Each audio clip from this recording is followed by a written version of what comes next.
আপন হতে বাহির হয়ে বাইরে দাঁড়া, বুকের মাঝে বিশ্ব লোকের পাবি সাড়া। আপন হতে বাহির হয়ে বাইরে দাঁড়া। নমস্কার বন্ধুরা, আজ আবার একটা নতুন দিন, নতুন আশা, নতুনভাবে বাঁচতে শেখা। সবার মনে আছে তো সেই সংকল্পের কথাটা? তাহলে একবার সবাই মিলে আবার একটু বলি। ঠোঁটে সত্যি, গলায় প্রার্থনা, মুখে হাসি, চোখে সহানুভূতি, হৃদয়ে ভালোবাসা, দুহাতে দান, আর কি অন্তরে দৃঢ় বিশ্বাস নিজের প্রতি, ঈশ্বরের প্রতি। একটা কথা আমাদের সবার মনে রাখতে হবে, বিজয়ীরা কখনো হার মানে না, আর হার মানা মানুষ কখনো বিজয়ী হয় না। আক্ষেপ করে তুমি কোথাও পৌঁছতে পারবে না, বরং চেষ্টা করে যেতে পারো। বিজয়ীর আসল পরিচয় হচ্ছে হেরে যাওয়ার পর আবার নতুন করে শুরু করা।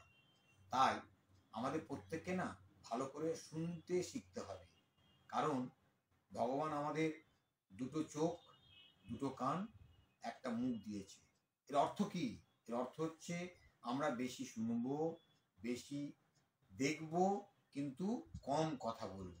এই যে বেশি শুনবো, শোনার চেষ্টাটা বা শোনার অভ্যেসটা আমাদের খুব দ্রুত রপ্ত করতে হবে। কেন জানো তো? কারণ সুযোগের ডাকটা মাঝে মাঝে হালকাভাবে আসে আর চলে যায় আবার। তাই সবসময় তৈরি থাকতে হবে যাতে আমরা শুনতে পারি ওই সুযোগের ডাকটা। একটা স্বপ্ন দেখতে হয়, আর সেটার পেছনে অবিরাম লেগে থাকতে হয়, ছুটে চলতে হয়। কখনোই পিছনে ফিরে তাকানোর কোনো উপায় নেই। একটা প্রবাদ আছে, তোমরা নিশ্চয়ই জানো, তবু একটু আমি তোমাদের প্রত্যেককে মনে করে দিচ্ছি। সেটা হলো, যদি উড়তে না পারো তাহলে দৌড়াও, যদি দৌড়াতে না পারো তাহলে হাঁটো, যদি হাঁটতে না পারো তাহলে হামাগুড়ি দাও। এগোতে তোমাকে হবে, যে কোনোভাবে হোক না কেন এগোতে তোমাকে হবে, সামনের দিকে এগিয়ে যেতেই হবে। আসলে ছাতা না বৃষ্টি থামায় না। কি করে ছাতা? আমাদের হচ্ছে ওই বৃষ্টির মাঝে দাঁড়াতে সাহায্য করে। এটাকে বলে আত্মবিশ্বাস। আত্মবিশ্বাস সফলতা আনে না। আত্মবিশ্বাস কি করে না, প্রতিযোগিতার সম্মুখীন হতে আমাদের সাহায্য করে। তাই এই আত্মবিশ্বাসটা আমাদের প্রত্যেকে রাখতে হবে। আমাদের যাবতীয় দুঃখের মূল কারণ হচ্ছে এই আত্মবিস্মৃতি আর আত্মবিশ্বাসের অভাব। বিরাট শক্তির অধিকারী মানুষ সবসময় একটু সচেতন হয় তার নিজের আত্মবিশ্বাসের প্রতি।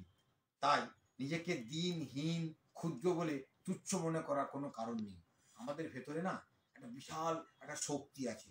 সেই শক্তি না অনেক বড় বড় কাজ করতে পারে। এই বিশ্বাসটা আমাদের আনতে হবে, প্রত্যেকের মধ্যে এই বিশ্বাসটা আনতে হবে যে আমাদের পক্ষে সম্ভব, সব কিছু করা সম্ভব।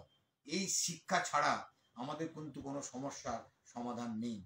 সেই জন্য আমি বলবো, একাগ্রতা, আত্মবিশ্বাস, উদ্যমশীলতা, এই তিনের সহযোগেই আমাদের কিন্তু সফলতা নিয়ে আসবে। লেগে থাকতে হবে তো। লেগে থাকলে তুমি একদিন জিতবেই। আর লেগে থাকলে না কাউকে অন্য ভিক্ষে করে খেতে হয় না। কারণ প্রথমে জিনিসটাকে একটা অ্যাকশন নিয়ে যেতে হবে, পরে সেটাকে প্যাশনে পরিণত করতে হবে। কিছুতেই ভেঙে পড়লে চলবে না। না বলে কিছু নেই তো।